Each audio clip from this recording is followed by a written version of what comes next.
Bharatiya Janata party, Bharatiya Janata party, Narendra Modi, Narendra Modi, Narendra Modi, Modi, Modi.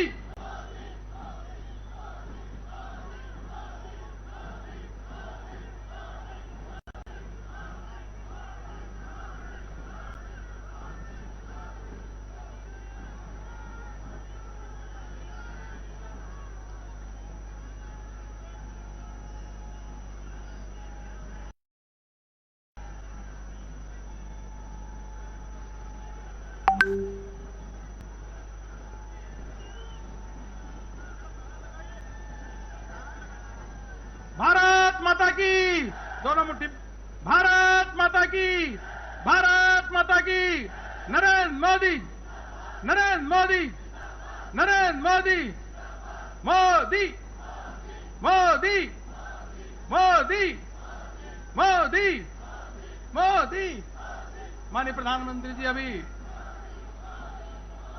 Modi, Modi, Modi, Narendra Modi, Narendra Modi. माननीय प्रधानमंत्री जी अब दिखेंगे तो तालियों के द्वारा आप सभी उनका स्वागत करें, अभिनंदन करें भारतीय जनता पार्टी के मुख्यालय में। देखो देखो कौन आया, देखो देखो कौन आया, देखो देखो कौन आया, मोदी, मोदी, मोदी, मोदी।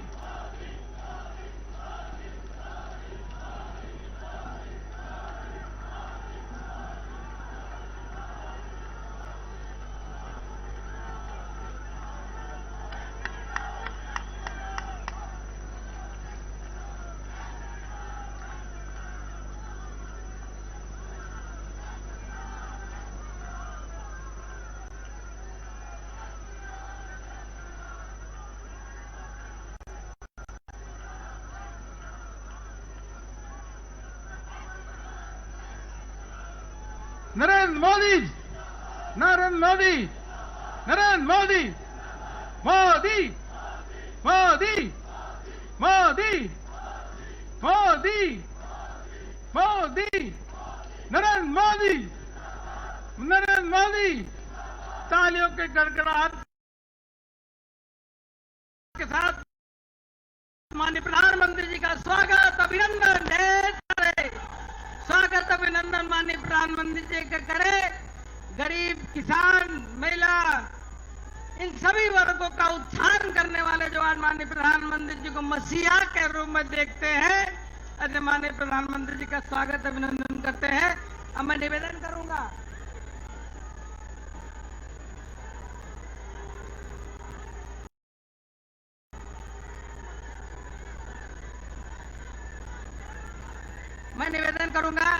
कि मंच पे उपस्थित माननीय राजनाथ सिंह जी, माननीय अमित शाह जी, माननीय नितिन गडकरी जी, माननीय प्रधानमंत्री जी का माला बना करके माननीय राष्ट्रीय अध्यक्ष जी के साथ स्वागत, अभिनंदन करेंगे। माननीय राष्ट्रीय अध्यक्ष जी का भी अभिनंदन करते हैं।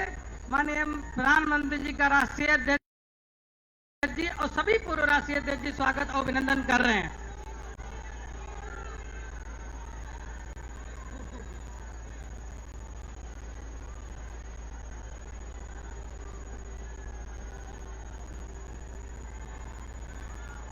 तालियों के द्वारा अभिनंदन करेंगे माननीय प्रधानमंत्री जी का। नरेंद्र मोदी, नरेंद्र मोदी, नरेंद्र मोदी। भारत माता की, भारतीय जनता पार्टी, भारतीय जनता पार्टी।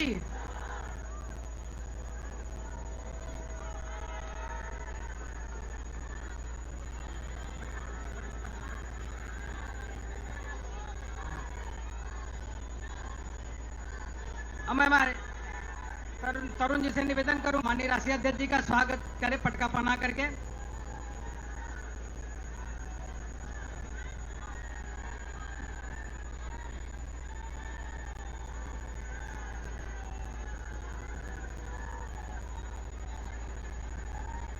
माननीय रक्षा मंत्री जी, माननीय गृह मंत्री जी का हम लोग स्वागत अभिनंदन कर चुके हैं। अब मैं सीधे पार्टी के राष्ट्रीय अध्यक्ष आदरणीय जेपी नड्डा जी से निवेदन करूंगा कि आकर के कार्यकर्ताओं को संबोधित करें। माननीय राष्ट्रीय अध्यक्ष जी।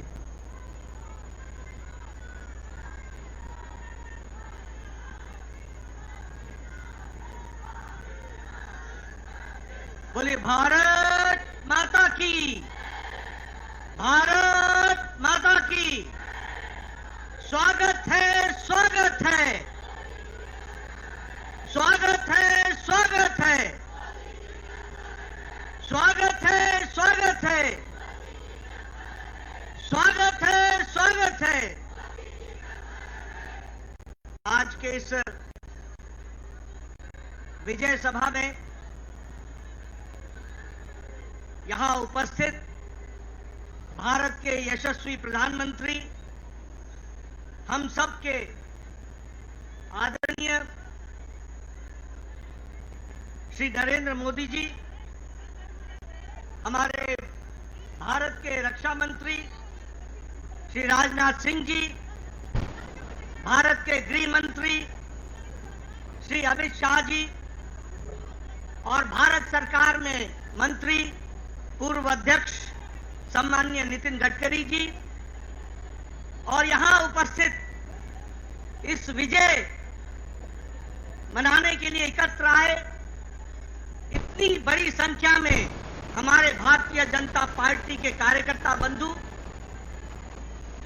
और मीडिया और इलेक्ट्रॉनिक मीडिया और प्रिंट मीडिया के मेरे साथी, ये हम सबका सौभाग्य है कि आज चुनाव के नतीजे जो भारतीय जनता पार्टी के पक्ष में एक तरफा आए हैं, उसके विजय यात्रा के क्रम में आज इस सभा में इतनी बड़ी संख्या में सब आकर अपने यशस्वी प्रधानमंत्री जी का स्वागत करने, अभिनंदन करने आए हैं।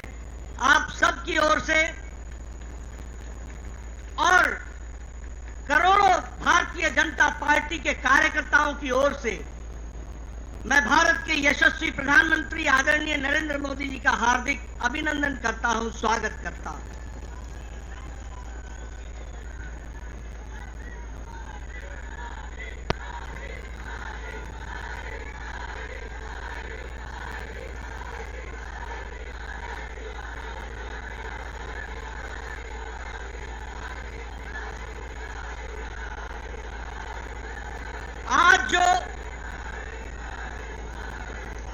आज जो नतीजे आए हैं, जिसमें हमें एक तरफा भारत की जनता का 4 राज्यों का जो आशीर्वाद मिला है,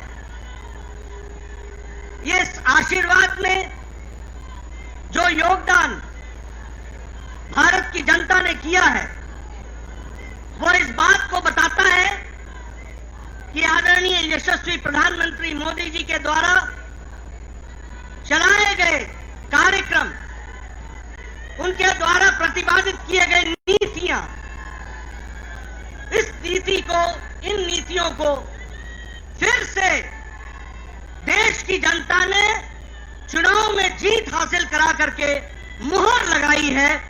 इस बात के लिए मैं मतदाताओं का अपनी ओर से हार्दिक धन्यवाद देता हूं और साथ ही साथ प्रधानमंत्री मोदी जी का अभिनंदन करता हूं कि उनके नेतृत्व में एक बार फिर से एनडीए, एक बार फिर से भारतीय जनता पार्टी को प्रचंड जीत हासिल हुई है और लोगों ने उनकी नीतियां और उनके कार्यक्रम को मुहर लगाई है। इसके लिए मैं पुनः उनको बधाई भी देता हूं, धन्यवाद भी देता हूं और आप सबकी ओर से, करोड़ों कार्यकर्ताओं की ओर से और मतदाताओं की ओर से उनका हार्दिक अभिनंदन करता हूं, स्वागत करता हूं। मित्रों, जो नतीजे आज आए हैं वो इस बात को बताते हैं कि ये नतीजे बहुत तरीके से पहली बार राजनीति की दृष्टि से कुछ इंगित करते हैं, कुछ दिशा देते हैं, कुछ जिसे हम कहते हैं कि रास्ता बताते हैं कि भारत की राजनीति मोदी जी के नेतृत्व में किस प्रकार से आगे बढ़ रही है। अगर हम उत्तर प्रदेश की बात करें तो ये पहला मौका है कि 4 बार लगातार मोदी जी को उत्तर प्रदेश की जनता ने लगातार आशीर्वाद दिया है।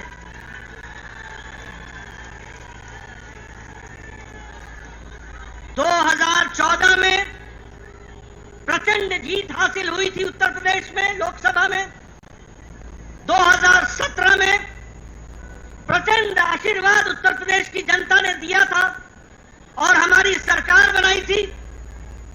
और 2019 में फिर से लोकसभा में भारतीय जनता पार्टी को मोदी जी के नेतृत्व में आशीर्वाद मिला था और इस बार फिर से 2022 में चौथी बार लगातार भारतीय जनता पार्टी को आशीर्वाद मिल रहा है।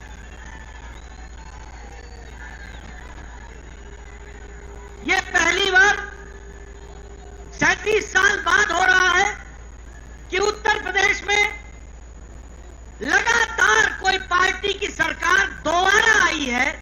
यह 37 साल बाद उत्तर प्रदेश की धरती पर हो रहा है और हमारा वोट शेयर भी 42% से ज्यादा बढ़कर के आया है।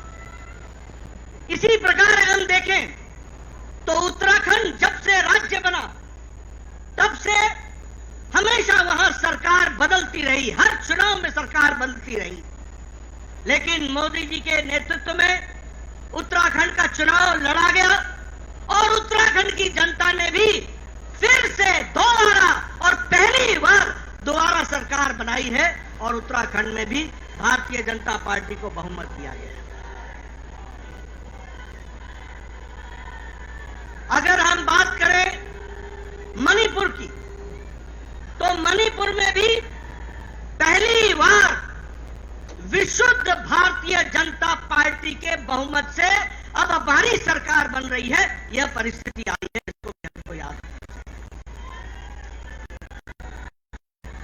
और अगर हम गोवा की बात करें तो वहां हम इस बार हैट्रिक बनाने जा रहे हैं, तीसरी बार हम सरकार बनाने जा रहे हैं और वहां भी आदरणीय प्रधानमंत्री मोदी जी की नीतियों का, कार्यक्रम का आशीर्वाद हम सबको मिला है और उसके कारण ये जीत हासिल हुई है। मित्रों, जहां हम आज 4 राज्यों में सरकार बनाने के लिए अपने बहुमत के साथ खड़े हैं, वहीं कल के नतीजे जो असम के म्युनिसिपल बोर्ड के आए, कॉरपोरेशन के, आपको जानकर खुशी होगी कि 80 म्युनिसिपल कॉरपोरेशन में 77 में भारतीय जनता पार्टी ने जीत हासिल की और आज वहां भी एक बाई इलेक्शन था मंझोली का, वह भी सीट प्रचंड मार्जिन के साथ भारतीय जनता पार्टी ने जीती है। इसलिए जिसे हम कहते हैं कि हमारी जनता ने मोदी जी को भरपूर आशीर्वाद दिया, एक तरफा आशीर्वाद दिया है और उनकी नीतियों के, उनके कार्यक्रमों को फिर से एक बार मुहर लगाई है। इस बात के लिए हम सबको बहुत बहुत मोदी जी का धन्यवाद देते हैं। मित्रों, चुनाव में एक बात कही गई कि कुछ पार्टियां हमारे खिलाफ जुट गई हैं और इसलिए वोट की मात्रा उनकी बढ़ जाएगी और वो जीत हासिल करेंगे। कई पत्रकार ये पूछा करते थे कि इतनी पार्टियों का जमावड़ा हो गया है, आप किस तरीके से इसको देखते हैं? मैं उस समय भी कहता था कि यदि नेता मिल जाएं और पार्टियां मिल जाएं तो वोटर नहीं मिलता है, वोटर अपनी रक्षा करना खुद जानता है। इस बात को हमको याद रखना। और मैंने ये भी कहा था कि चुनाव सिर्फ मैथमेटिक्स नहीं है, चुनाव सिर्फ अरिथमेटिक नहीं है, चुनाव केमिस्ट्री है। और जब मैं केमिस्ट्री बोलता हूं तो हम सबको ये याद रखना चाहिए कि भारत की जनता, गरीब जनता, वंचित जनता, पीड़ित, शोषित, दलित, हमारी महिलाएं, हमारी बहनें, हमारा युवा साथी, हमारा किसान, आज अगर अपनी केमिस्ट्री जोड़ता है तो वो नरेंद्र मोदी जी के साथ जोड़ता है। इस बात को हमको याद रखना चाहिए।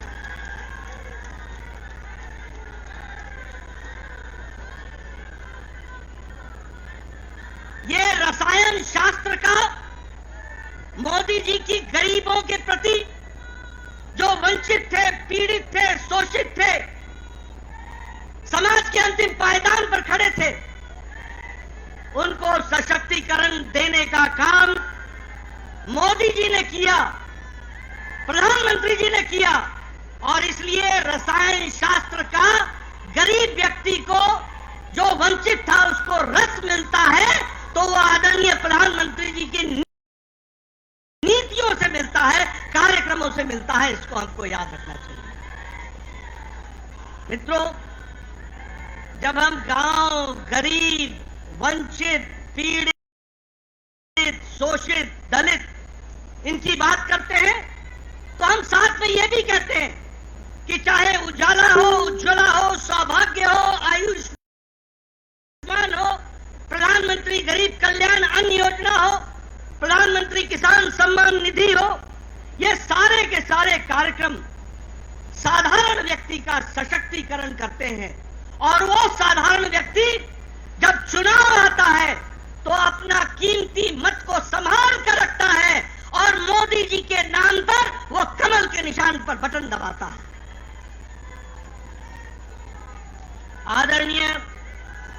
आदरणीय प्रधानमंत्री जी ने भारत की राजनीति की संस्कृति बदली है।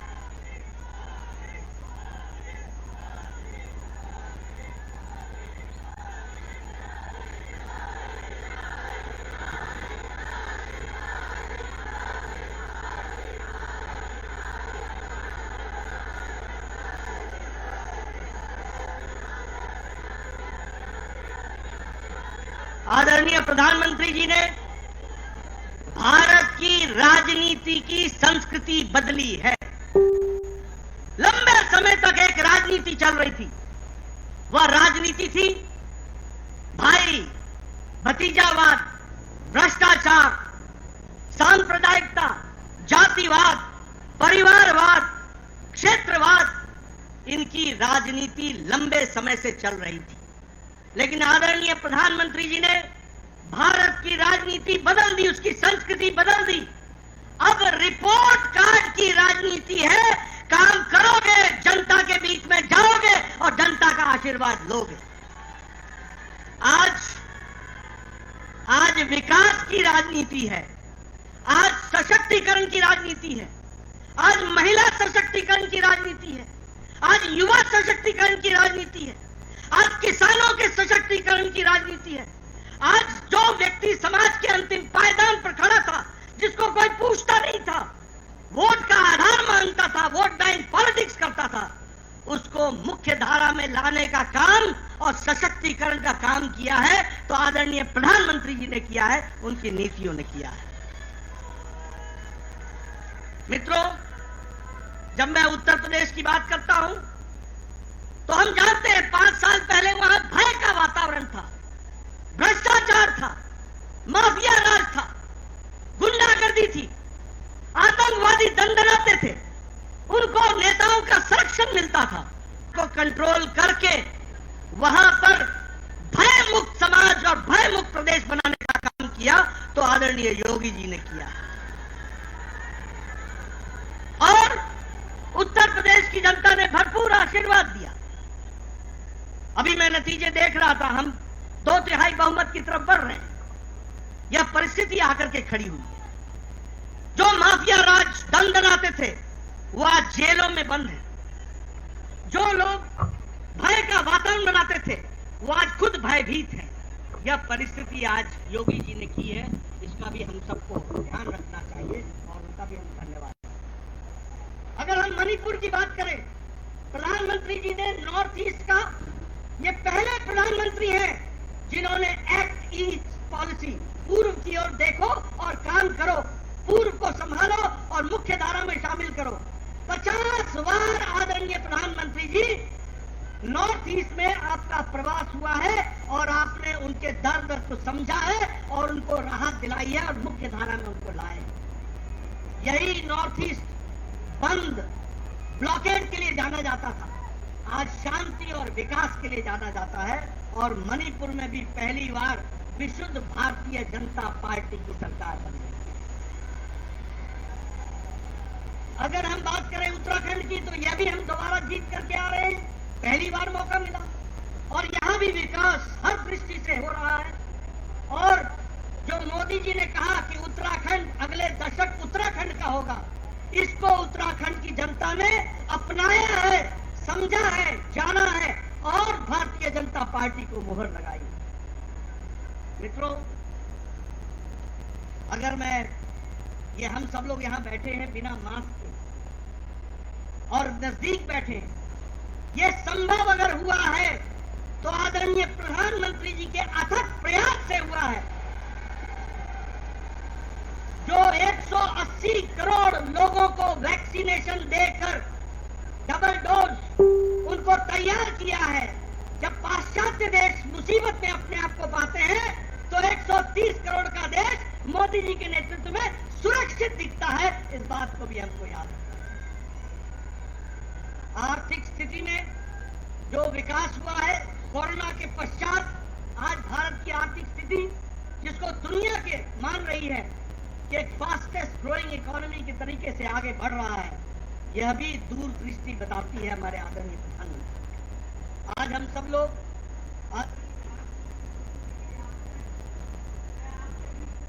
नहीं रहूंगा, मैं इस मंच से जहां आदरणीय प्रधानमंत्री जी को धन्यवाद देता हूं, सभी केंद्रीय नेताओं को धन्यवाद देता हूं, सभी हमारे प्रदेश के नेताओं को धन्यवाद देता हूं, वहीं मैं अपने करोड़ों करोड़ों कार्यकर्ताओं को बधाई और धन्यवाद देता हूं। कार्यकर्ताओं ने जमीन पर जाकर अथक प्रयास किया।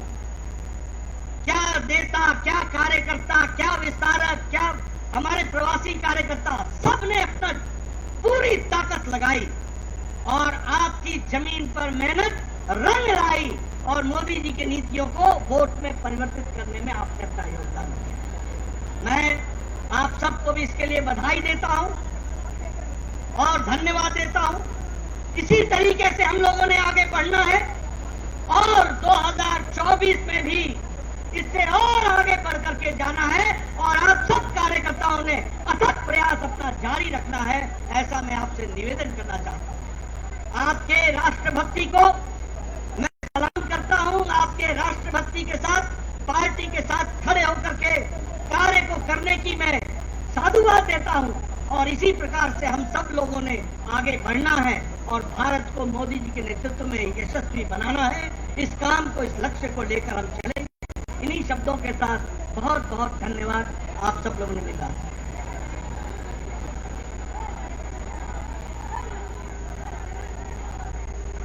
गरीब, शोषित, वंचित के लगातार उत्थान करने वाले उनके मसीहा के रूप में माननीय प्रधानमंत्री जी विश्व के सबसे लोकप्रिय नेता है।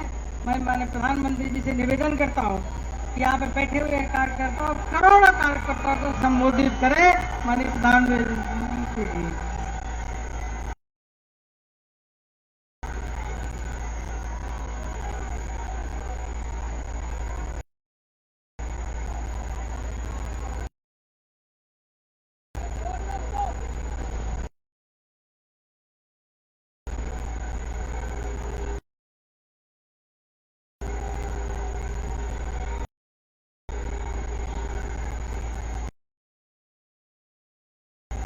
भारत माता की,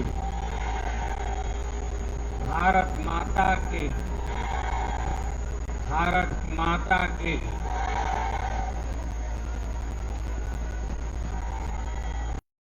आज उत्साह का दिन है, उत्सव का दिन है। ये उत्सव भारत के लोकतंत्र के लिए है। मैं इन चुनावों में हिस्सा लेने वाले सभी मतदाताओं को बहुत बहुत बधाई देता हूं। उनके निर्णय के लिए मतदाताओं का आभार व्यक्त करता हूं। विशेष रूप से हमारी माताओं बहनों ने, हमारे युवाओं ने जिस प्रकार भारतीय जनता पार्टी को भरपूर तप में बहुत बड़ा संदेश है। मुझे इस बात का भी संतोष है कि फर्स्ट टाइम वोटर्स ने बढ़ चढ़कर मतदान में हिस्सा लिया और भाजपा की जीत पक्की की।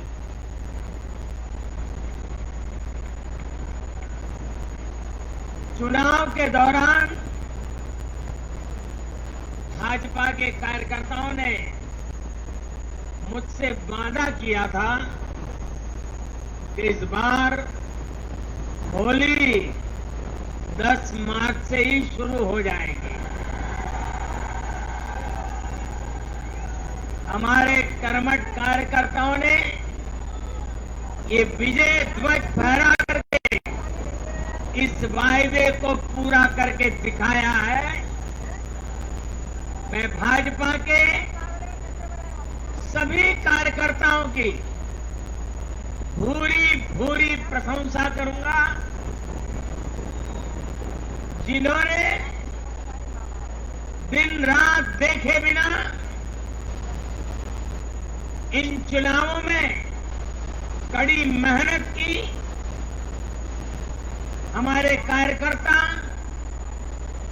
जनता जनार्दन का दिल जीतने में, जनता जनार्दन का विश्वास जीतने में सफल रहे और पूरे पार्टी का नेतृत्व जिन्होंने किया, कार्यकर्ताओं ने को जिन्होंने लगातार मार्गदर्शन किया,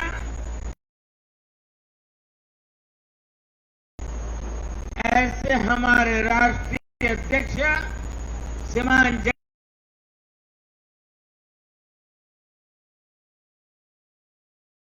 जगत प्रकाश नड्डा जी को भी मैं बहुत बहुत अभिनंदन करता हूं, बहुत बहुत बधाई देता हूं।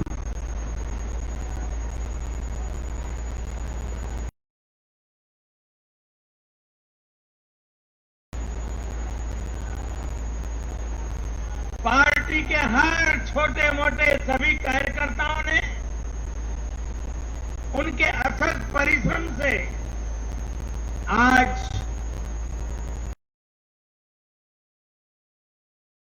एनडीए के लिए जीत का चौका लगाया है।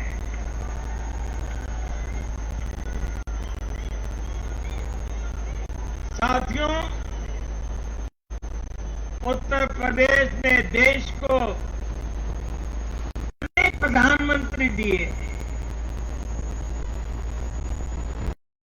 लेकिन 5 साल का कार्यकाल पूरा करने वाले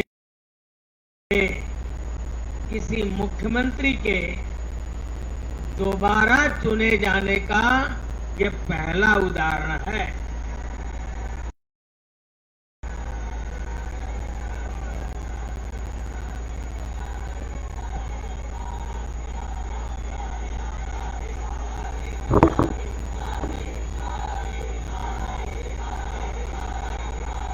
अभी नड्डा जी ने विस्तार से बताया, उत्तर प्रदेश में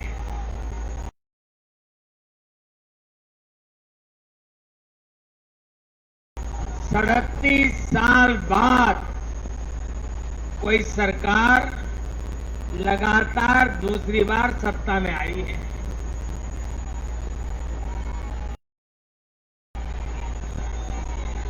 तीन राज्य यूपी, गोवा और मणिपुर में सरकार में होने के बावजूद बीजेपी के वोट शेयर में वृद्धि हुई है।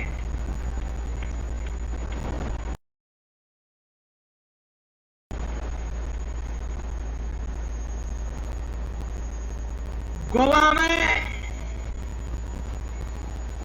सारे एग्जिट पोल गलत निकल गए।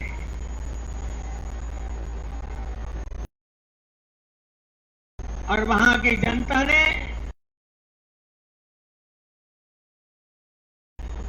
तीसरी बार सेवा करने का मौका दिया।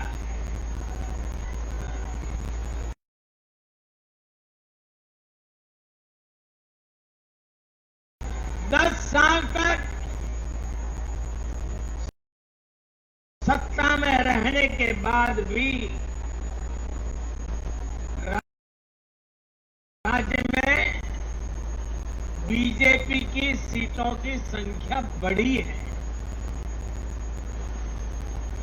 उत्तराखंड में भी भाजपा ने नया इतिहास रचा है।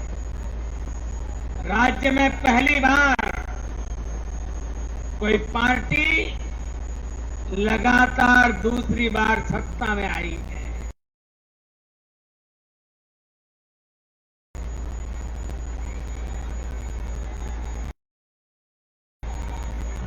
यानी सीमा से सटा एक पहाड़ी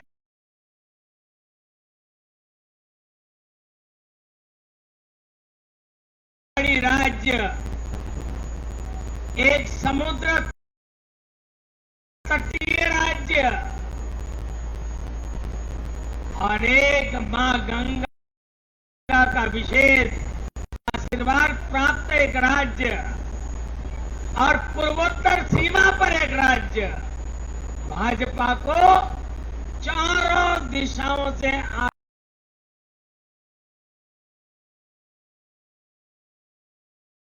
आशीर्वाद मिला है।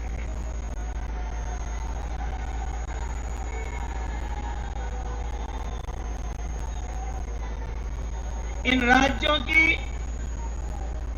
चुनौतियां भिन्न है, सबकी विकास की यात्रा का मार्ग भिन्न है, लेकिन सबको जो बात एक सूत्र में पिरो रही है वो है भाजपा पर विश्वास।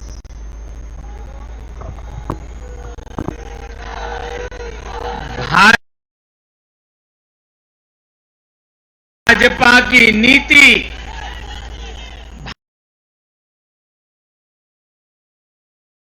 भाजपा की नीयत और भाजपा के निर्णयों पर अपार विश्वास। साथियों, ये चुनाव नतीजे भाजपा की प्रो पुअर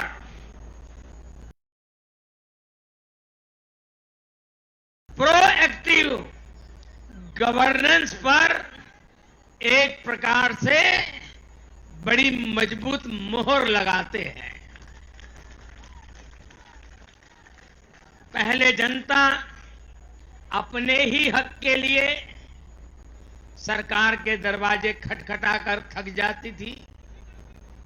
बिजली, पानी, गैस, टेलीफोन, बहुत बुनियादी सुविधाओं के लिए, सामान्य जरूरतों के लिए सरकारी दफ्तरों के चक्कर काटने पड़ते थे, पैसे देने पड़ते थे। कुछ साधन संपन्न लोगों तक सुविधा पहुंचने के रास्ते अलग थे, पहुंच जाती थी। देश में गरीबों के नाम पर घोषणाएं बहुत हुई, योजनाएं भी बहुत बनी, लेकिन उस योजनाओं का जो हकदार था, जिस गरीब का उस पर हक था, उसके लिए ये हक उसको, इसका बड़ा महत्व होता है। लेकिन भाजपा इस बात को समझती हैं और मैं लंबे अरसे तक मुख्यमंत्री के नाते काम करके आया हूं, इसलिए मुझे पता है कि आखिरी इंसान की सुविधा के लिए कितनी मेहनत करनी चाहिए। बीते वर्षों में हमने गवर्नेंस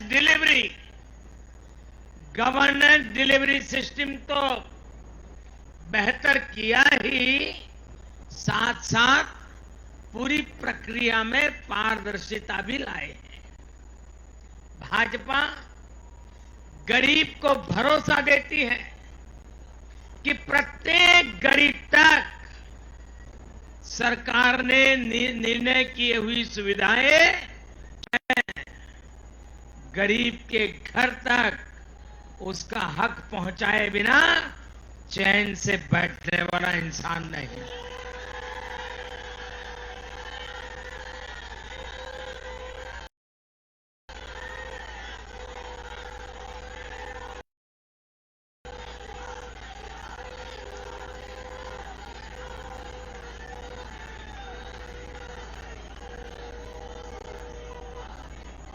दो दशक से भी ज्यादा समय तक हेड ऑफ द गवर्नमेंट के रूप में सेवा करने का मुझे सौभाग्य मिला है। सरकार में कितनी दिक्कतें होती हैं, गवर्नेंस में कितनी दिक्कतें होती हैं, इसको भली भांति जानता हूं। उसके बावजूद भी मैंने एक ऐसी हिम्मत की है,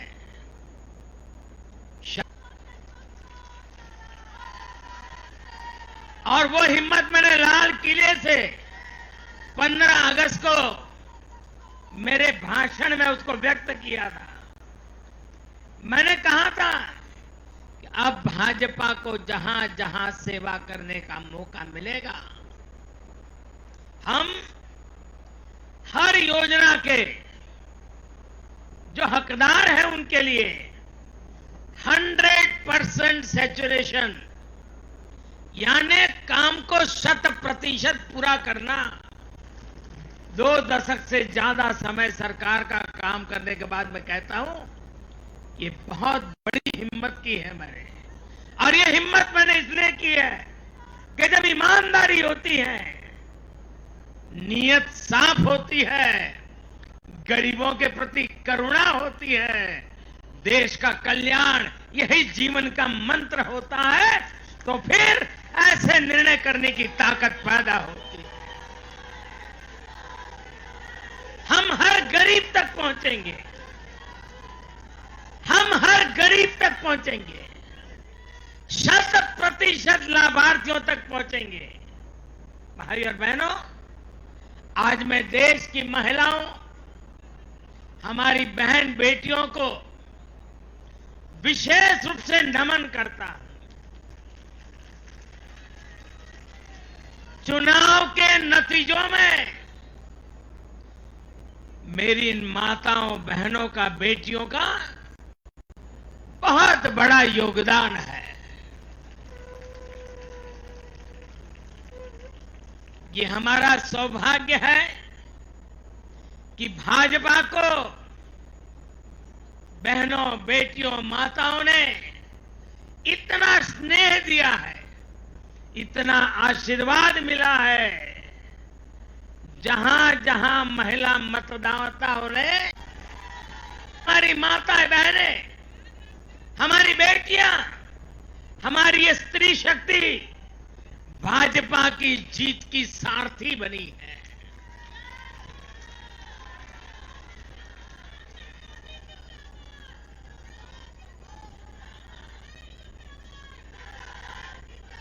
मैं जब गुजरात में था तो कभी कभी कुछ ऐसी घटनाएं हो जाती थी कि लोग चिंता करते थे मोदी, तो मैं एक ही जवाब देता था कि कोटि कोटि माताओं का, स्त्री शक्ति का मुझे सुरक्षा कवच मिला हुआ है।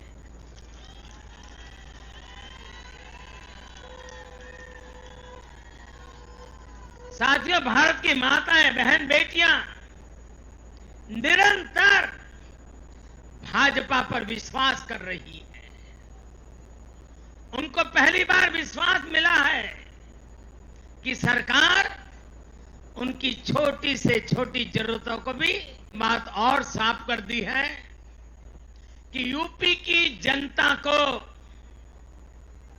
और मैं सभी ज्ञानियों को कहता हूं कि देश की भलाई के लिए अब पुरानी घिसी पिटी रिकॉर्ड छोड़ के जरा नए सिरे से सोचना शुरू कीजिए। जब ये ज्ञानी लोग यूपी की जनता को सिर्फ और सिर्फ जातिवाद के तराजू से तोलते थे, जातिवाद की दृष्टि से देखते थे, मैं समझता हूं कि उत्तर प्रदेश के नागरिकों को जातिवाद की बाड़ाबंदी में बांध करके वे उन जातियों का अपमान करते थे, उन नागरिकों का अपमान करते थे। पूरे उत्तर कुछ लोग ये कहकर यूपी को बदनाम करते हैं कि यहां के चुनाव में तो जाति ही चलती है।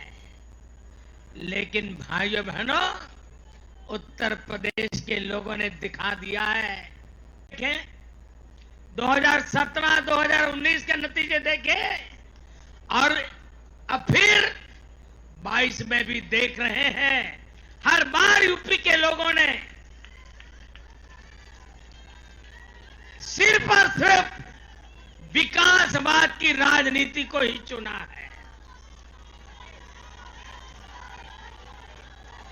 यूपी के लोगों ने इन लोगों को यह सबक दिया है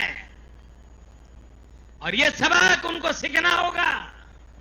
यूपी के गरीब से गरीब व्यक्ति ने, यूपी में गांव में रहने वाला व्यक्ति हो, पढ़ा लिखा हो या अनपढ़ हो, यूपी के हर मतदाता ने, हर नागरिक ने एक सबक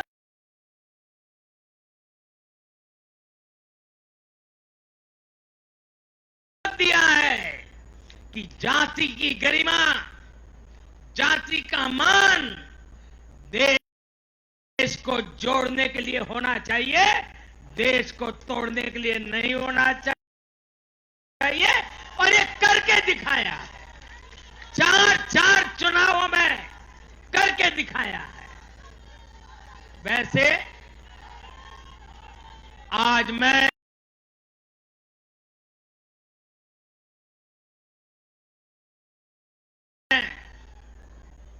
ये भी कहूंगा कि 2019 के चुनाव नतीजों के बाद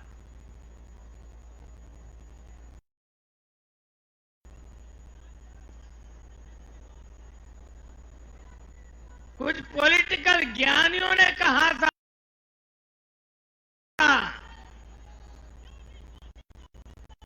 2019 में जब लोकसभा में हम दोबारा जीत करके आए तो उस ज्ञानियों ने कहा था कि भाई इस 2019 के जीत में क्या है, ये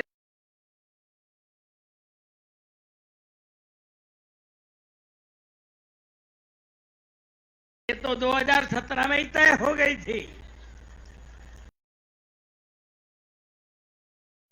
क्योंकि 2017 में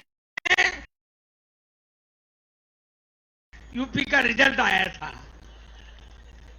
मैं मानता हूं इस बार भी ये ज्ञानी जरूर कहने की हिम्मत करेंगे कि 2022 के नतीजों ने 2024 के नतीजे तय कर दिए हैं।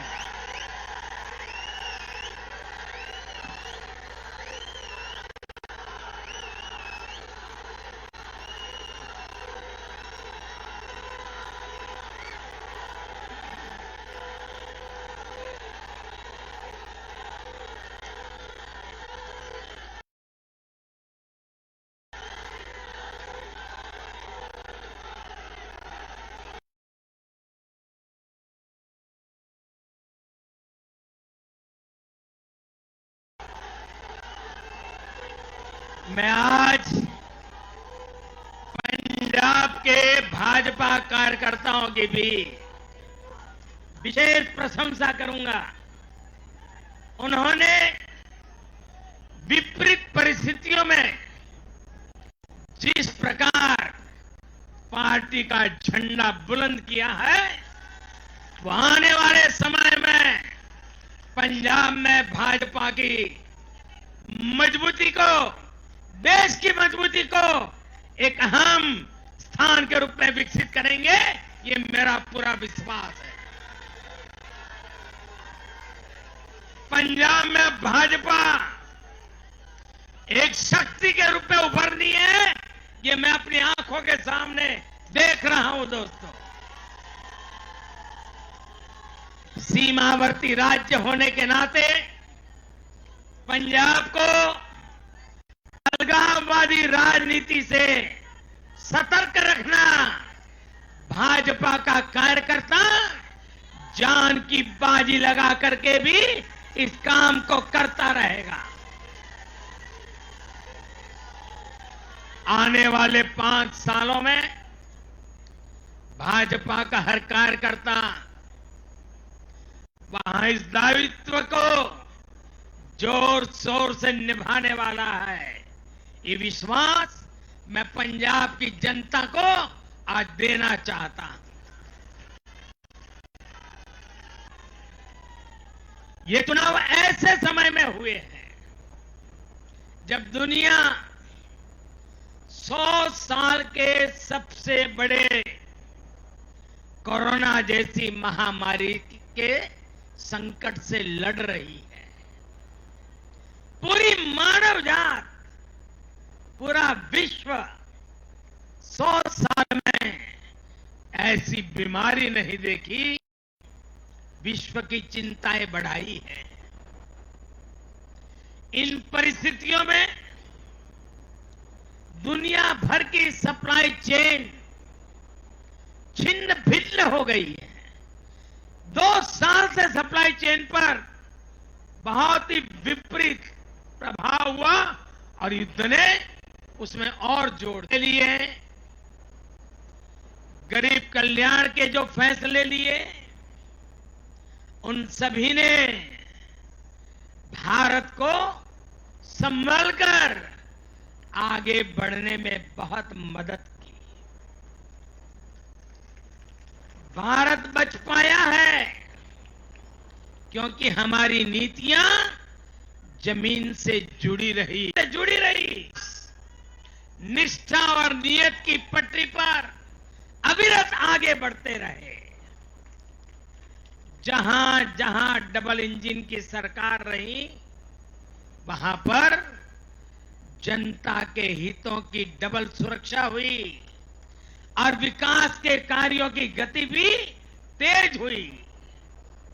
इस समय जो युद्ध चल रहा है, उसका प्रभाव प्रत्यक्ष और परोक्ष रूप से दुनिया के हर देश पर पड़ रहा है।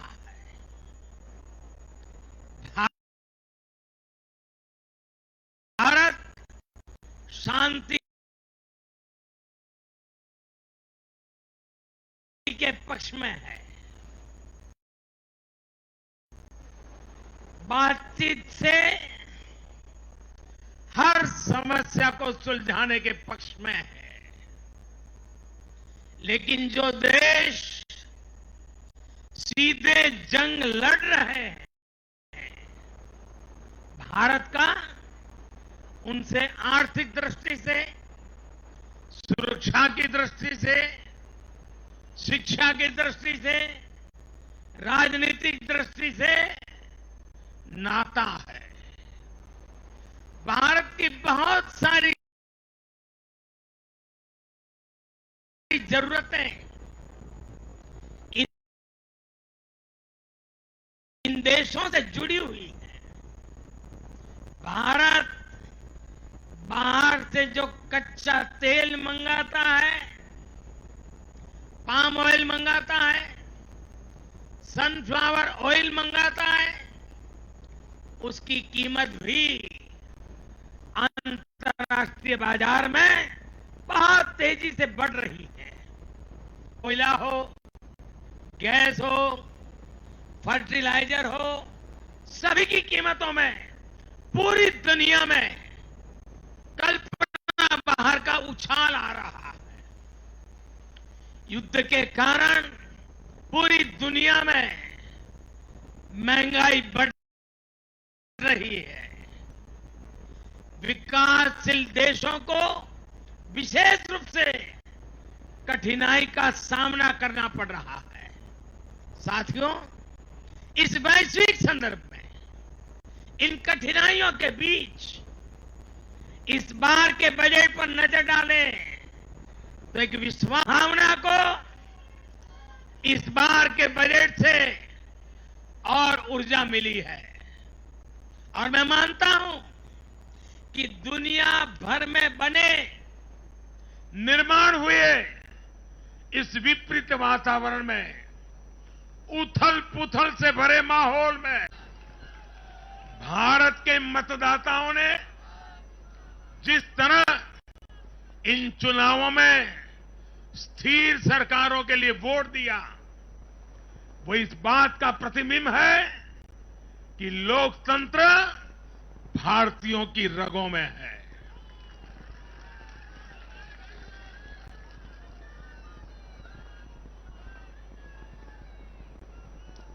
लेकिन भाई और बहनों, आज इस अवसर पर मैं देश के सामने अपनी कुछ चिंताएं भी रखना चाहता हूं। पेश आता है,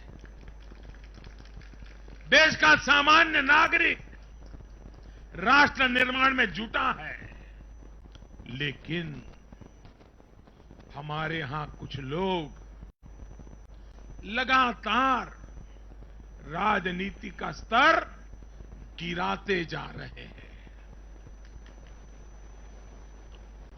कोरोना के इस समय में भी हमने देखा है कि इन लोगों ने देशवासियों को गुमराह करने की लगातार की, लेकिन इस पवित्र कार्य पर, मानवता के कार्य पर, सेवा के कार्य पर, भारत की वैक्सीन पर भी सवाल उठाए गए। दुर्भाग्य की बात है, जब यूक्रेन में हजारों भारतीय विद्यार्थी, हमारे छात्र, हमारे नागरिक फंसे हुए थे, तब भी देश का मनोबल तोड़ने की बातें हो रही थी। जो वहां फंसे थे, उनके परिवारों की चिंता बढ़ाने का काम हो रहा था। ये लोग उन बच्चों में असुरक्षा की भावना बढ़ा रहे थे, यहां उनके परिवार वालों की चिंता बढ़ा रहे थे। इतना ही नहीं, इन लोगों ने ऑपरेशन गंगा को भी प्रदेशवाद की बेड़ियों में बांधने की कोशिश की।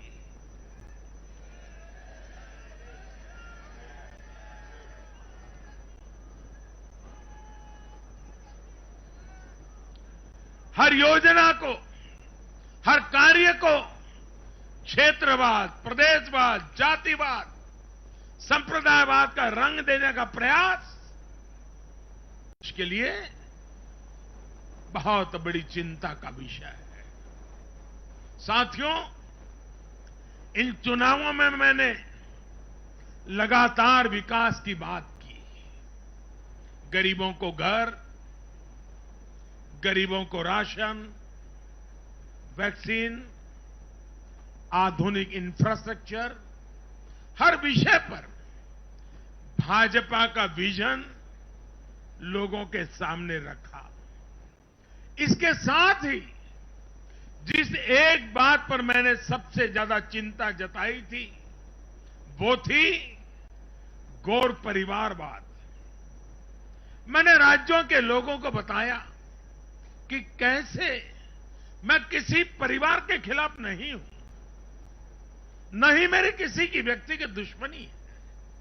मैं लोकतंत्र की चिंता करता हूं और मैं सभी ज्ञानियों को कहता हूं जरा लोकतंत्र के तराजू पर इन चीजों को तोल के देखो।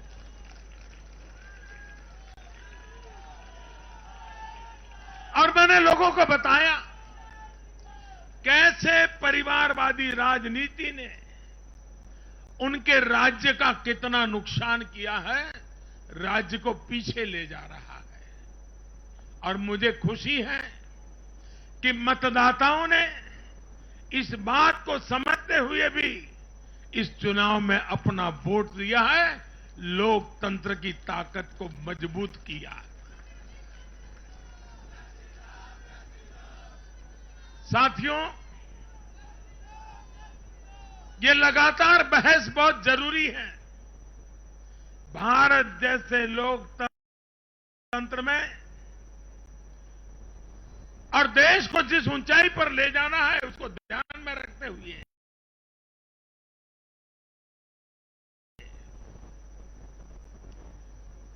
जिन मुद्दों को मैं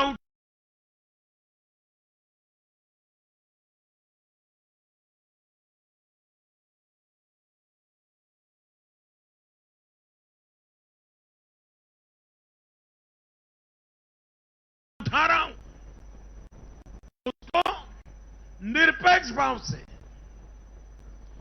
बहस होना जरूरी है।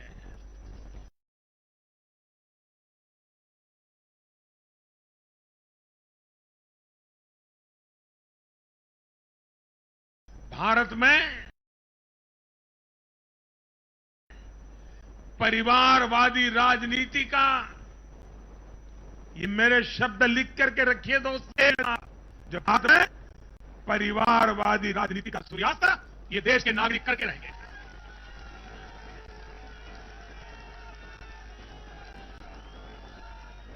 अपनी सूझबूझ का परिचय दिखाते हुए ये क्या होने वाला है इसका इशारा कर दिया है। साथियों, आज एक और विषय में देश के लोगों के सामने रखना चाहता हूं।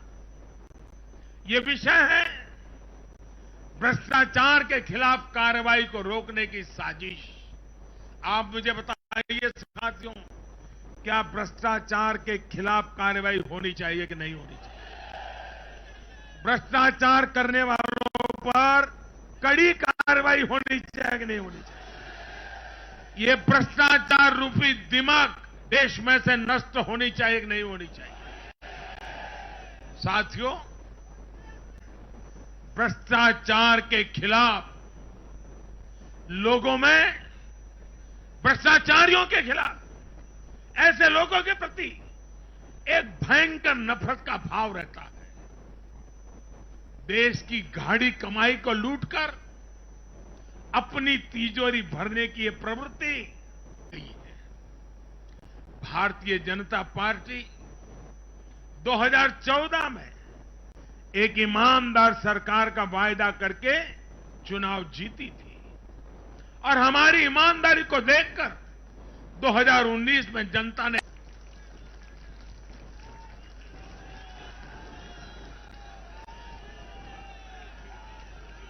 और देश हमसे अपेक्षा करता है कि मोदी जी, आपकी सरकार सिर्फ प्रामाणिक रहे इतना इनफ नहीं है। आप ही हैं, आप ही की सरकार है जो भ्रष्टाचारियों को सजा कर सकती है, उन पर कठोर से कठोर कार्रवाई कर सकती है। मुझे बताइए, जनता की इस अपेक्षा को मुझे पूरा करना चाहिए कि नहीं करना चाहिए? जनता की आशा आकांक्षा के लिए सरकार ने जिम्मेवार व्यवहार करना चाहिए कि नहीं करना चाहिए? लेकिन आज हम देख रहे हैं जो निष्पक्ष संस्थाएं हैं, जो पूरी तरह इंडिपेंडेंट है, वे अगर भ्रष्टाचार के खिलाफ कार्रवाई करते हैं तो ये लोग और उनका पूरा इकोसिस्टम अब भ्रष्टाचारियों की रक्षा करने के लिए उन संस्थाओं को बदनाम करने के लिए मैदान में आ गए हैं।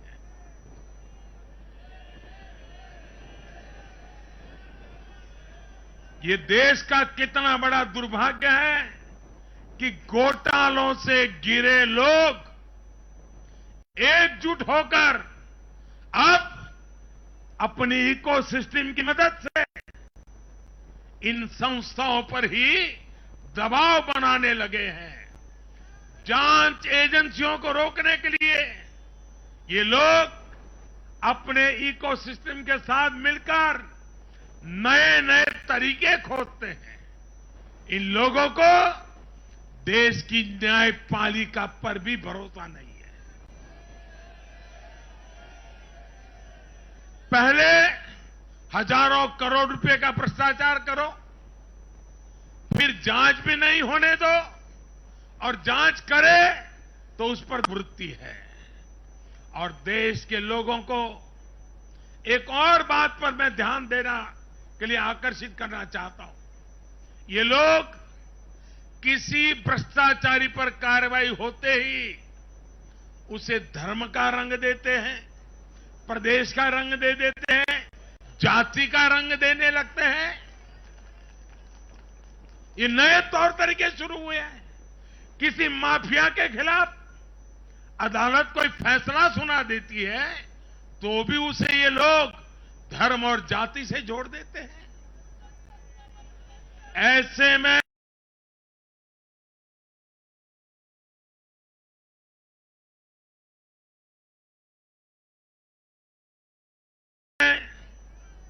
भारत के मैं सभी संप्रदायों से आग्रह करता हूं, मैं सभी जाति पे गर्व करने वाले ईमानदार लोगों से आग्रह करना चाहता हूं। उन सबको सोचना होगा कि ऐसे भ्रष्टाचारियों, ऐसे अपने संप्रदाय से, अपनी जाति से दूर करने की हिम्मत करें। इससे समाज भी मजबूत होगा, संप्रदाय भी मजबूत होगा और हर व्यक्ति का भला होगा। और यूपी में विजय का एक कारण यह भी है कि वहां के लोगों ने कई दशकों से ऐसी राजनीति का बहुत नुकसान सहा है। मैं बनारस का सांसद होने के नाते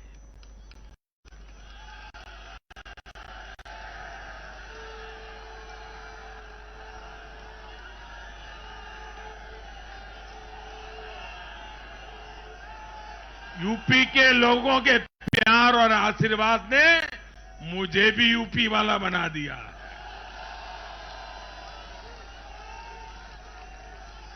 मैं बनारस का सांसद होने के नाते मेरे अनुभव से कह सकता हूं, यूपी के लोग ये बात समझ चुके हैं कि जाति को बदनाम करने वालों से, संप्रदाय को बदनाम करने वालों से अब दूर रहना है और राज्य के विकास को ही सर्वोच्च प्राथमिकता देनी है। साथियों, आजादी के 75वें वर्ष को देखते हुए भी इन चुनाव परिणामों का बहुत महत्व है। भारत आजादी के अमृत काल में प्रवेश कर रहा है। ये चुनाव परिणाम आने वाले 25 वर्षों के हमारे राष्ट्रीय संकल्पों के प्रति देश के मिजाज को, देश के मूड को प्रतिबिंबित करते हैं। यहां से हम दो पटरियों पर एक साथ तेजी से काम करने वाले हैं। एक तरफ गांव, गरीब, छोटे किसान, लघु उद्यमी, उनके कल्याण पर हमारा जोर है। वहीं दूसरी तरफ देश के संसाधनों, देश की युवा शक्ति को नए अवसर देकर हम आत्मनिर्भरता के मिशन को तेज करना चाहते हैं। भारत का युवा आज अपने हुनर से, अपने बुद्धि के बल से और अपनी क्षमता के उपयोग से दुनिया को समाधान दे रहा है। दुनिया का सबसे बड़ा और सबसे तेज टीकाकरण अभियान आज के भारत के सामर्थ्य का बड़ा उदाहरण है। आज भारत डिजिटल पेमेंट सिस्टम में आत्मनिर्भर हो रहा है। स्टार्टअप के क्षेत्र में अपना सामर्थ्य बढ़ा रहा है और तकनीक के क्षेत्र में नई नई उपलब्धियां प्राप्त कर रहा है। और यह सब हो रहा है उसकी युवा शक्ति के कारण। भारत में शिक्षा का स्तर उच्च कोटि का हो, जो देश और दुनिया की जरूरतों को पूरा करने वाली वर्कफोर्स तैयार कर सके, यह हमारा संकल्प है। आज एक ऐसे नए भारत का निर्माण हो रहा है जहां आपकी पहचान आपसे होती है।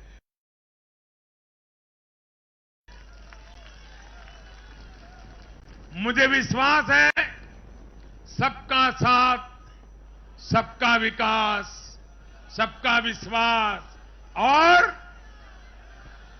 सबका प्रयास के मंत्र पर चलते हुए हम अपने अपने राज्यों को नई ऊंचाई पर लेके जाएंगे।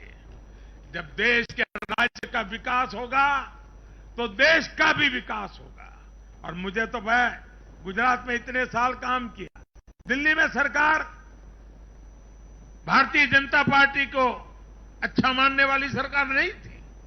हमारी सरकार में रोड़े अटकाने के सोच वाली सरकार थी। फिर भी गुजरात में हमारा मंत्र यही था, भारत के विकास के लिए गुजरात का विकास।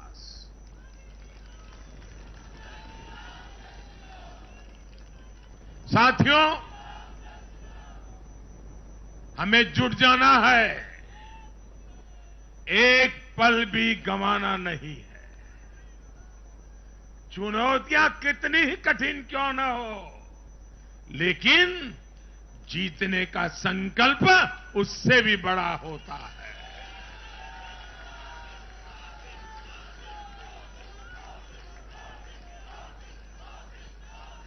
बड़े संकल्पों के साथ, बड़े सपनों के साथ ऊंची सी ऊंची ऊंचाइयों को पार करने के इरादे के साथ देश को आगे बढ़ाना है।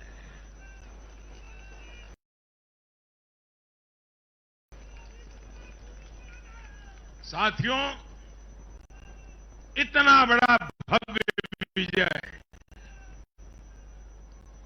भारत के उज्जवल भविष्य की ये गारंटी है। मैं एक बार फिर भारत के उज्जवल भविष्य के लिए ये जो निर्णायक मतदान किया है, इसलिए हमारे मतदाता अभिनंदन के बहुत अधिकारी हैं। आइए दोनों हाथ ऊपर करके तालियों के गड़गड़ाहट के साथ सभी मतदाताओं का अभिनंदन करें, मतदाताओं का आभार व्यक्त करें, मतदाताओं का गौरवगान करें।